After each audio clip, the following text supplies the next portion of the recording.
Chris, welcome to the show. I'm really, really happy that you're here. You are I'm going to say the owner and president? Yeah, Hogback Development Company. I'm the lead developer and owner. My partner, Benji Stevens, who also owns Stevens & Sons Construction, is the other half of our company. What's your proudest place right now? Definitely Rainier Square and the new Home 2 Suites by Hilton, Yakima Airport, for sure. We've been working on a lot of retail projects outside of the area, down in the Tri-Cities. We've got quite a number of them going on right now, but Rainier Square is by far, say, the development that we put a lot of work into it, a lot of love into Rainier Square. Well, you can tell it looks absolutely beautiful. And then we're doing something new that actually had to be postponed because of COVID-19. The Yakima Mile, I hear, is back. Yep, the Downtown Yakima Mile. We had our inaugural Downtown Yakima Mile 2 years ago on June 6th, 2019. We would almost refer to this as our second inaugural Downtown Yakima Mile after being sidelined last year. So we've got a nice jump on it this year, and things are just really coming together for our new date of August 28th, which see how this goes at the end of the summer here, but we may keep it at the end of the summer. There's a lot of good reasons to have it at the end of the summer rather than at the beginning of the summer. I'm very excited. I like that. So we're kicking off the inaugural Downtown Yakima Mile. If somebody was a runner and they were interested, where can people follow you, contact you? What's the best place to get all the updates? It's at yakimamile.com, www.yakimamile.com, a Facebook page and an Instagram page. Probably the best place, though, to get the information and register and keep up to date is just from our website at yakimamile.com. What's the cutoff for runners? Do you have one?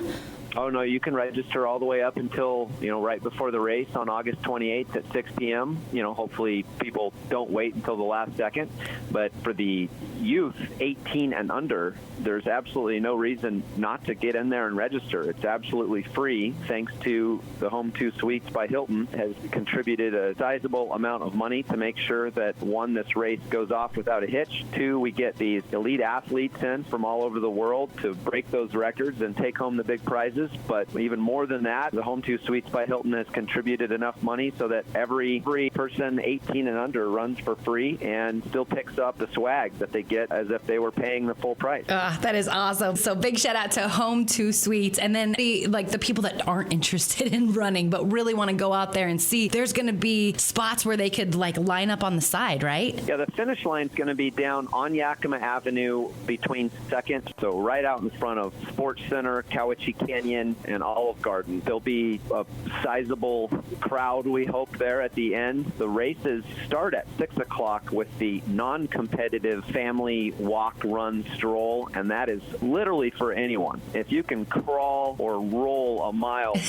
downhill down Yakima Avenue, you can show up to support not just the Yakima Mile, but when you show up to support these runners, when you show up to support and run yourself, hopefully, or walk, you're supporting the local Yakima chapter of YWCA, which is right up at our start line. So we're basically starting right at the YWCA on Yakima Avenue and then finishing right down in our course. It's a pretty incredible thing. I know I got to see the course the first year, and then we got a record breaker, correct? Yeah, Amos Bartelsmeyer was here training in Seattle. He's an assistant coach with the University of Washington track and cross country team, but he's also one of the world's best middle distance runners. And so he's from Germany, and he was training in Seattle and came over for the race. We ended up with 7 guys under 4 minutes, and he broke the all conditions, all surfaces mile record. So we call that the fastest mile ever run on Washington state soil. It ran 3:51, which is an incredible time, but I can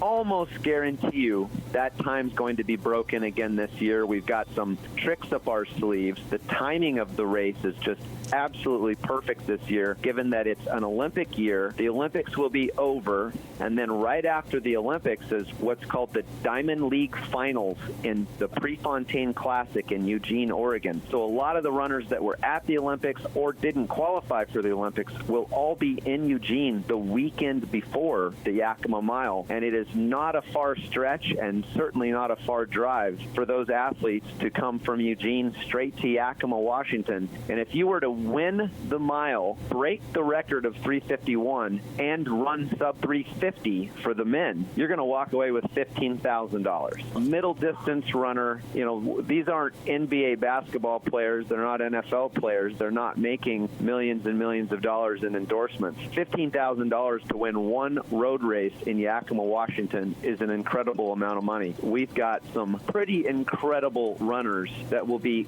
competing for the podium at the Olympic trials later this month. And they've already committed to coming to the Yakima Mile after the Prefontaine Classic. And I can't say any of the names because we're dealing with them. We're dealing with their marketing and sports managers.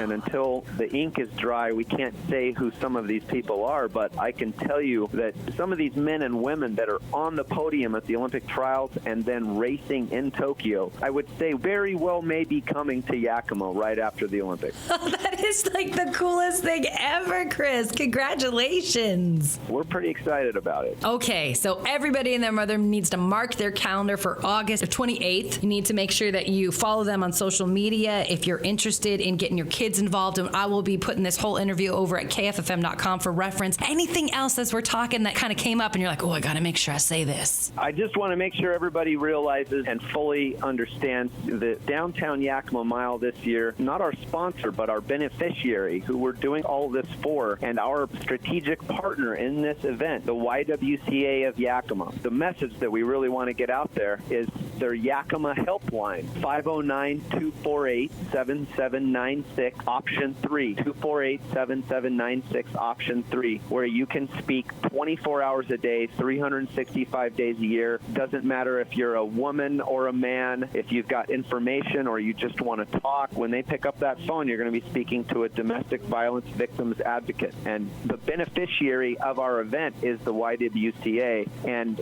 that helpline is one of the main messages that we want to get out over the next few months here. I love that. Oh my gosh. This is what doing good in the neighborhood sounds like. Chris, could you please give your title, where you work again? What a wrap up. An amazing partnership you're doing. Thanks. Yeah, and it's Chris Wadell, Hogback Development Company, lead developer and owner. We've developed Rainier Square and Tahoma Square down on First Street, a number of other restaurants, and right now we're also working feverishly on the former Astria Center and Hospital, the medical office building downtown. We've actually just started on some exterior improvements this week. Very cool. Lots of stuff coming up. Very, very excited. Thank you so much for taking time out of your busy schedule, and I hope you have a wonderful rest of your day. Hey, thank you.